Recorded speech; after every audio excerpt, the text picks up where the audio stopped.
بسم اللہ الرحمن الرحیم۔ حضرت سفیان ثوری رحمہ اللہ اپنے زمانے کے بہت بڑے محدث، بہت بڑے فقیہ اور صاحب کشف و کرامات اور بہت جری اور بہادر بزرگ تھے۔ آپ کو حضرت امام اعظم ابو حنیفہ رحمہ اللہ سے شرف تلمذ بھی حاصل تھا۔ فقیہ ابو اللیث سمرقندی رحمہ اللہ آپ کے متعلق تحریر فرماتے ہیں کہ آپ نے فرمایا، عشرۃ اشیاء من الجفاء، کہ 10 چیزیں بے وفائی سے ہیں۔ نمبر 1 کہ کوئی مرد یا عورت اللہ سے دعا تو کرے لیکن اس میں اپنے والدین اور عام مومنین کو یاد نہ کرے۔ نمبر 2 کوئی شخص قرآن کریم کی تلاوت تو کرے لیکن 100 آیات کی تلاوت نہ کرے۔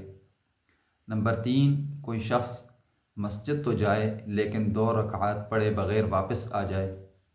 نمبر 4 کوئی شخص قبرستان تو جائے لیکن نہ تو مردوں کو سلام کرے اور نہ ان کے لیے دعائے مغفرت کرے۔ نمبر 5 کوئی شخص جمعہ کے دن شہر تو جائے لیکن جمعہ کی نماز پڑھے بغیر واپس آ جائے۔ کسی شہر میں کوئی عالم دین آئے اور کوئی ان سے دین سیکھنے کے لیے نہ جائے۔ دو بندے آپس میں دوست بنے، رفیق بنے، لیکن وہ ایک دوسرے کا نام تک نہ پوچھیں۔ کوئی شخص خود تو سیر ہو کر کھائے اور اس کا ہمسایہ بھوکا ہو، نہ وہ اس کو کھلائے اور نہ وہ اس کو پلائے۔